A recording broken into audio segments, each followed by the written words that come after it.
अस्सलाम वालेकुम नाज़रीन इकराम, मेरी आज की वीडियो सलाहुद्दीन अय्यूबी ड्रामे के बारे में है और आज की वीडियो में अगले किस्त के ट्रेलर और आने वाले वाक़यात पर तबसरे के साथ साथ पाकिस्तानी अदाकारों की दिसंबर में सलाहुद्दीन अय्यूबी में एंट्री के बारे में जो खबरें गर्दिश में हैं तो उनके बारे में भी कंफर्म न्यूज़ दी जाएगी। तो नाज़रीन इकराम, आइए बढ़ते हैं अपनी वीडियो की तरफ। और सलाहुद्दीन अय्यूबी ड्रामा हालांकि अभी सिर्फ 3 किस्तों तक मदाहों को एंटरटेन कर चुका है, लेकिन क्या आप जानते हैं कि इसकी किस्त नंबर 3 यूट्यूब के ट्रेंडिंग वीडियोस में 4 दिन पहले तक भी नंबर 1 थी। लेकिन ये कुरैश उस्मान की नई किस्त रिलीज होने से 1 दिन पहले तक ट्रेंडिंग पर रहा। इसके बाद जाहिर सी बात है कि कुरैश उस्मान ने जगह ले ली, लेकिन ये बात बिल्कुल गलत होगी अगर हम इस ड्रामे का मुकाबला दिरुल शर्तुल या कुरैश उस्मान से करने लग जाएं, क्योंकि सलाहुद्दीन अय्यूबी में बिल्कुल मुख्तलिफ सिनेरियो, मुख्तलिफ वाक़यात और मुख्तलिफ दौर दिखाया गया है। जबकि कुरैश उस्मान के तो 4 सीजन्स तक रिलीज हो चुके हैं, तो इन दोनों ड्रामों का मुकाबला बनता ही नहीं। तो बहरहाल ड्रामे की कहानी की तरफ मुड़े तो सुरैया खातून इस किस्त में वो किरदार थी जिससे नसरुद्दीन या गैब्रियल से भी ज्यादा नफरत महसूस हो रही थी। मैं यहाँ सुरैया खातून पर कुछ तबसरा करना चाहूंगी और सुरैया खातून पर तबसरे के साथ साथ इसी दौरान ड्रामे की कहानी पर तबसरा भी शामिल होता रहेगा। तो अब सुरैया खातून ने सलाहुद्दीन अय्यूबी को जिस सिचुएशन में फंसा दिया है, तो ये तो जाहिर सी बात है कि सलाहुद्दीन अय्यूबी इस हमले में भी बच जाएंगे और हो सकता है कि ये ट्रैप विद इन ट्रैप हो और सलाहुद्दीन अय्यूबी ने कोई बैकअप बना रखा हो, या फिर सुरैया के कबीले का ये शख्स अस्कलान के लोगों के साथ मदद को पहुंच जाए, या फिर सोफिया इन्हीं सलीबियों के भेस में सलाहुद्दीन अय्यूबी की किसी तरह मदद करे। तो यानी कि एमरे कोनक ने ड्रामे की किस्त उस जगह खत्म की है कि कुछ भी समझ में नहीं आ रहा कि आगे क्या होगा और मदद करने वाला कौन होगा। लेकिन सुरैया खातून का किरदार किसी हद तक एल्परसलान ब्यूक सल्जूकलो के सीजन 2 की सफेरिया खातून से मिलता है। बस इसने सलाहुद्दीन अय्यूबी को खंजर नहीं मारा, वरना एमरे कोनक के ड्रामों में ये लाजमी होता है कि हेरोइन पहले हीरो को खंजर मारती है और फिर इनमें प्यार हो जाता है। यानी कि हेरोइन का दिल जीतने के लिए हीरो के लिए सीने पर खंजर खाना लाजमी है।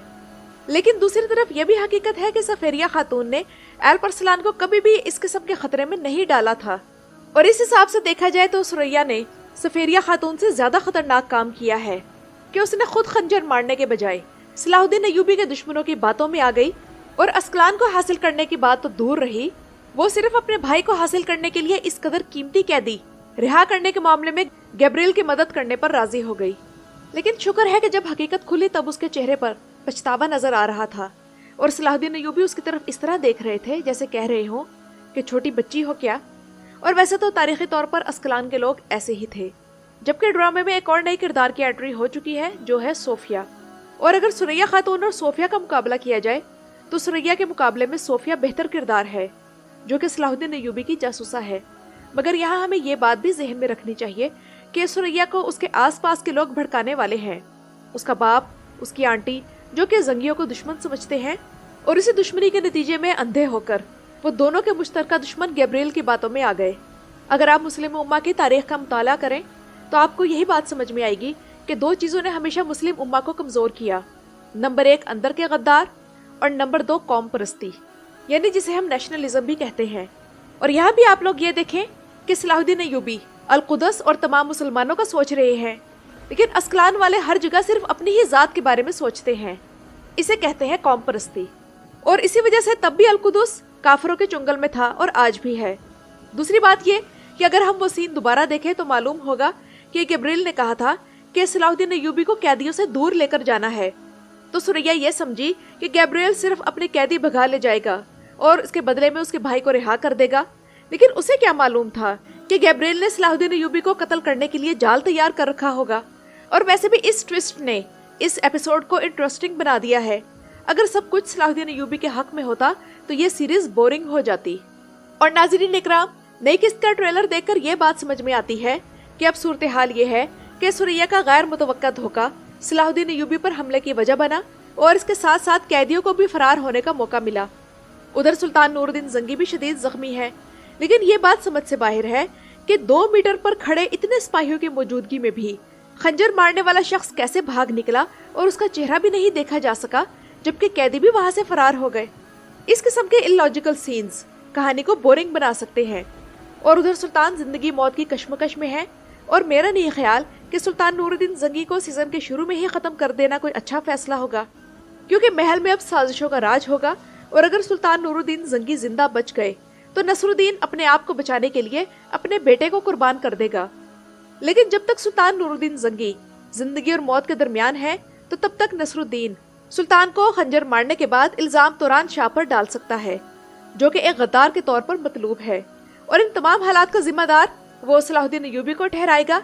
इसलिए पहले तो वो सलाहुद्दीन अय्यूबी को कैदियों का पीछा करने से रोकेगा, और इसी मकसद के लिए वो अय्यूबी और उसके साथियों को न सिर्फ जेल में कैद करने की कोशिश करेगा, बल्कि खुद को सुल्तान नूरुद्दीन जंगी का कायम मकाम भी करार दे देगा।